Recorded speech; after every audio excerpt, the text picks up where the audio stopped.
안녕하세요. 물리를 강의하는 안철호 선생님입니다. 자, 만나서 반갑습니다. 자, 지금부터 물리 강의를 시작을 해보도록 할 텐데요.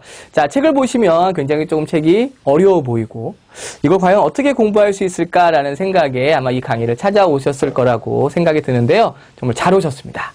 제가 이렇게 두껍고 어려워 보이는 책을 정말 간단하고 쉽게 설명해 드릴 테니까 걱정하지 마시고 일단 수업을 끝까지만 들어주시기만 하면 됩니다. 일단 우리가 물리라고 얘기를 하면 굉장히 원론적인 얘기부터 시작을 해서 계산에 대한 내용부터 시작해서 그래프 말할 것도 없는데요. 실제로 이제 우리가 출제가 되는 그런 기출 문제들을 봤을 때는 문제가 전혀 그렇진 않거든요. 굉장히 간단하게 아주 기본적인 식과 정의만 알고 있다면 풀 수 있는 내용들로 매년 출제가 되고 있기 때문에 절대 걱정하지 마시고 강의만 열심히 또 필기를 해두시는 것이 이런 두꺼운 내용을 아주 얇게 공부할 수 있는 방법이 되기도 하니까요. 열심히 필기해 주시면서 따라오시면 되겠습니다.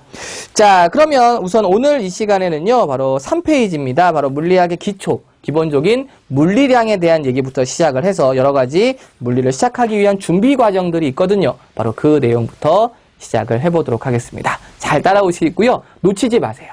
아셨죠? 시작하겠습니다. 자, 먼저 이제 우리가 물리를 시작할 때는요, 제일 먼저 배우는 것이 바로 무엇이냐면, 바로 물리량에 대한 얘기를 제일 먼저 배웁니다. 물리량.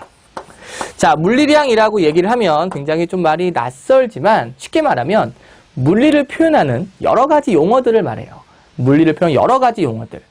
보통 이제 우리가 속력, 속도, 거리, 시간, 질량, 힘, 가속도, 에너지, 운동량, 충격량 등등등 해가지고요. 굉장히 많은 이런 용어들이 있는데 이런 것들을 다 우리는 물리량이다라고 얘기를 하게 됩니다. 자, 그랬을 때 이 물리량은요. 크게 두 가지로 구분을 하게 되는데 자, 그 첫 번째는 바로 뭐냐면 바로 스칼라 물리량이라고 부르는 겁니다. 스칼라 물리량. 자, 또 한 가지는요. 벡터 물리량이라고 합니다. 벡터 물리량. 아마 수학을 하셨던 분들이 대부분일 테니까 벡터라는 말은 아마 수학에서 많이 들어보셨을 거예요. 맞죠? 그래서 물리량에도 스칼라 물리량이 있고 벡터 물리량이 있습니다. 자, 과연 이 두 가지를 우리가 어떻게 구분하는 것이냐? 자, 물리량은요. 이렇게 구분을 짓습니다. 바로 크기만 가지고 있는 어떠한 크기만 가지고 있는 물리량들을 우리는 스칼라 물리량이라고 얘기를 하게 되고요. 벡터 물리량이라고 부르는 것은 바로 크기에다가 방향까지 가지고 있으면 바로 우리는 그것을 벡터 물리량이다라고 얘기를 하게 돼요. 자, 여기서부터 일단 공부를 쉽게 하는 법과 또 어렵게 하시는 분들의 차이가 생기는데 보통 이렇게 크기를 갖고 있으면 스칼라, 크기와 방향을 갖고 있으면 벡터 이렇게 공부하지 마시고요. 쉬운 방법이 이거죠. 방향이 있고 없고죠. 방향이 있으면 벡터, 방향이 없으면 스칼라. 바로 이렇게 생각하시면 돼요. 그러니까 예를 들어서 이렇게 구분 짓는 거죠. 자, 시간. 시간이라는 개념은 방향이 있을까요? 없을까요? 자, 지금 시간이 한 2시 정도 됐거든요. 그럼 2시에서 3시로 시간이 흐르고 있죠. 방향이 있습니까? 여기서 제가 말하는 방향은요. 오른쪽, 왼쪽, 동쪽, 서쪽 이런 방향들을 말하는 거예요. 시간이 동쪽으로 흐르는 건가요? 아니면요? 왼쪽으로 흐르는 건가요? 아니죠? 그렇습니다. 바로 시간이라는 것은 방향이 존재하지를 않아요. 그렇죠? 그렇기 때문에 바로 시간은 바로 뭐에 속하느냐? 바로 시간이라는 것은 바로 스칼라 물리량에 속하게 되는 겁니다. 이런 식으로 공부하시는 거예요. 그러니까 어떤 우리가 용어를 공부할 때 무조건 막 외우는 게 아니에요. 외우는 거는 물리보다는 화학이라든지 또는 생물이라든지 이런 쪽은 이제 암기가 많죠. 근데 물리는 그런 걸 싫어하시는 분들, 잘 외우지 못하시는, 저도 잘 못 외우거든요. 저도 많은 걸 외우고 있지는 않습니다. 바로 그렇기 때문에 물리를 하는 거거든요. 그러니까 여러분들 마찬가지죠. 너무 많은 걸 그냥 다 외우려고 하면 그건 잘못된 공부 방법이고요.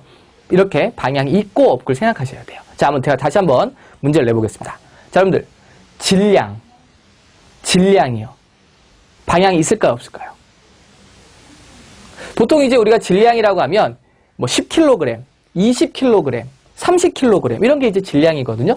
자, 만약에 제 몸무게가 70kg이라고 가정을 하면 자, 방향이 있나요? 제가 질량이 오른쪽으로 70kg인가요? 아니면 왼쪽으로 70kg인가요? 아니죠. 그렇죠. 맞습니다. 질량이라는 것은 방향을 갖고 있지 못합니다. 그래서 바로 질량도 스칼라 물리량에 속한다는 거죠. 그러니까 이런 식으로 생각하면 되는 거예요. 자, 그러면 여러분들 이거 해볼까요? 힘. 힘은요, 방향이 있을까요? 없을까요? 힘은 방향이 있습니다. 보세요. 자, 지금 이 물체가 떨어지고 있거든요. 무슨 힘을 받았기 때문입니까? 그럼요. 중력입니다. 중력. 중력이란 힘을 받았기 때문에 얘가 아래로 떨어지는 거거든요. 그럼 중력 방향 어딜까요? 그렇죠. 이 방향으로 중력이 작용하고 있기 때문에 바로 물체가 글로 떨어지는 거거든요. 중력이란 힘의 방향은 이쪽입니다. 자, 만약에 내가 어떤 물체가 이렇게 있는데 이 물체한테 내가 이쪽 방향으로 힘을 줄 거예요. 그거 봐요. 내가 힘을 준 방향이 어느 쪽이다라고 표현할 수가 있죠. 자, 우리가 용수철이나 또는 고무줄이 갖고 있는 그 힘이 바로 탄성력이라고 얘기를 합니다. 자, 만약에 제가 용수철을 잡고 쭉 잡아당길게요. 그리고 놓으면 탄성력이 이 방향으로 작용하고 있기 때문에 용수철이 이렇게 돌아가게 되는 거죠. 이해되십니까? 그래요. 바로 이런 것을 우리는 바로 벡터 물리량, 바로 방향을 갖고 있다. 이렇게 얘기를 하는 거죠. 그래서 힘은 벡터 물리량이다라고 생각하시면 돼요.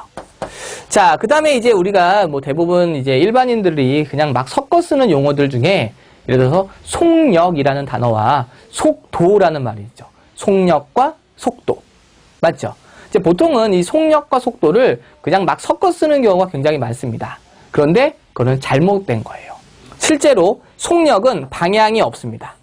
속력은 방향이 없이 그냥 크기만을 갖고 있는 스칼라 물리량이고요. 그에 비해서 속도는 방향을 가지고 있는 벡터 물리량이에요. 그러니까 예를 들어서 우리가 뭐 2m/s다. 속력의 단위나 속도는 m/s라는 단위를 쓰죠. 뭐 m/s, 즉 2m/s다라고 하면 그런 속력이 돼요. 근데 만약에 동쪽으로 2m/s다. 그럼 방향까지 표현해줬죠. 그런 건 바로 속도라고 표현할 수가 있는 거죠. 이해되십니까? 자, 그래서 우리가 뭐 보통 이제 이런 문제도 많이 나와요. 다음 중 스칼라 물리량과 벡터 물리량을 섞어놓고 골라라 라고 할 수 있을 텐데요. 근데 너무 종류가 많기 때문에 우리는 그걸 다 외울 수는 없습니다. 그렇기 때문에 바로 이런 식으로 방향이 있고 없고를 생각하시면서 구분 지으시면 된다는 거죠.